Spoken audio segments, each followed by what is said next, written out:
public speaking dan komunikasi. Tapi sebelum itu perkenalkan dulu, nama saya adalah Nenardi Evangelis Leo Muda dengan NIM 431240113.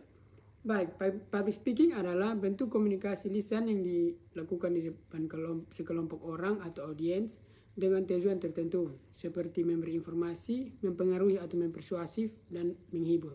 Ini adalah keterampilan yang menggabungkan struktur materi yang baik dengan teknik penyampaian yang meyakinkan. Melakukan public speaking bukan hanya soal berani berbicara di depan banyak orang, tetapi juga tentang bagaimana pesan yang kita sampaikan bisa diterima dengan baik. Ada beberapa poin-poin penting yang perlu diperhatikan. Yang pertama ialah persiapan konten dan struktur. Dalam persiapan konten dan struktur ada beberapa poin penting di dalamnya. Yang pertama ialah kenali audiens. Siapa mereka? Apa yang mereka butuhkan? Sesuaikan bahasa dan contoh yang kita gunakan dengan tingkat pemahaman mereka. Yang kedua adalah struktur yang jelas. Gunakan pola pembuka ialah hook yang menarik. Isi maksimal 3 poin utama agar mudah diingat. Dan yang ketiga adalah penutup atau kesimpulan. Yang ketiga adalah kuasai materi bukan menghafal. Menghafal kata demi kata akan membuat kita terkaku dan panik jika ada satu kata yang terlupa. Pahami konsepnya saja. Jadi ketika melakukan public speaking, kita harus memahami konsep-konsepnya agar bisa melakukannya dengan baik.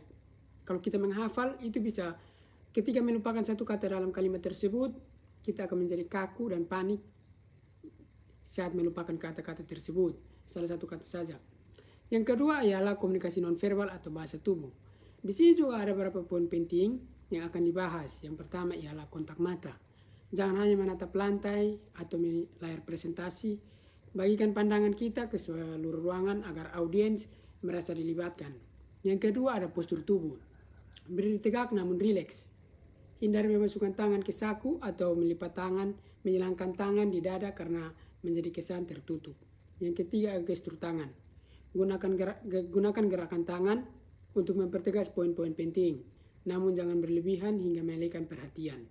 Yang ketiga ada teknik vokal. Teknik vokal juga memiliki 3 poin penting. Yang pertama ialah intonasi dan artikulasi, atau berbicara dengan jelas. Hindari nada yang monoton atau datar, agar audiens tidak bosan. Yang kedua ada volume dan kecepatan.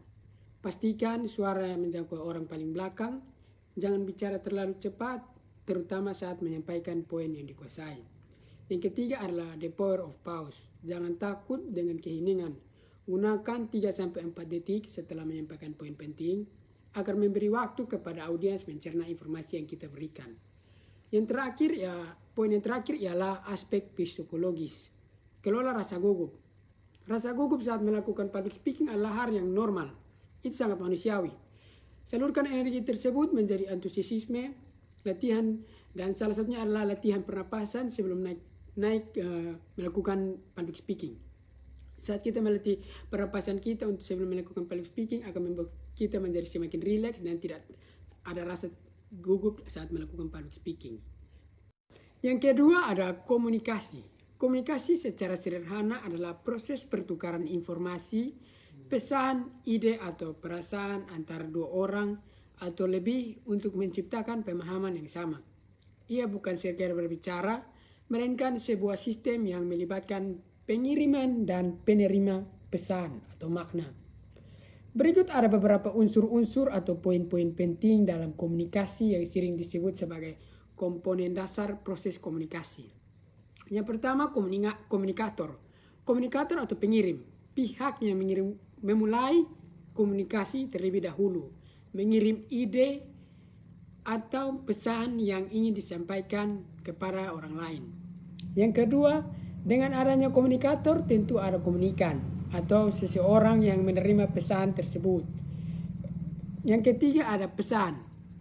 Inti dari apa yang disampaikan. Pesan bisa berupa informasi, instruksi, perasaan atau opini yang dinyatakan dalam bentuk kata-kata verbal maupun non-verbal.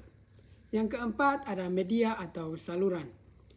Alat atau sarana yang digunakan untuk menyampaikan pesan. Contohnya secara lisan atau tatap muka dan telepon. Atau tertulis melalui email, surat dan chat. Dalam bentuk visual atau gambar, video atau presentasi. Yang kelima ada umpan balik atau feedback. Umpan balik atau feedback adalah respon dari penerima kepada pengirim. Ini adalah poin krusial untuk memastikan apakah pesan yang telah dimengerti sesuai dengan maksud aslinya atau tidak. Yang keenam ada gangguan, faktor-faktor yang menghambat atau merusak kejelasan pesan. Gangguan bisa bersifat fisik atau suara bising, teknis atau sinyal yang buruk, atau psikologis.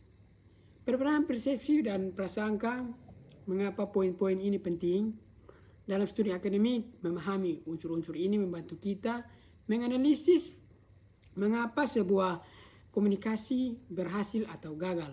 Jika salah satu poin di atas terhambat, misalnya ada hambatan yang tinggi atau feedback yang kurang jelas, maka tujuan komunikasi tidak akan tercapai secara efektif. Terima kasih.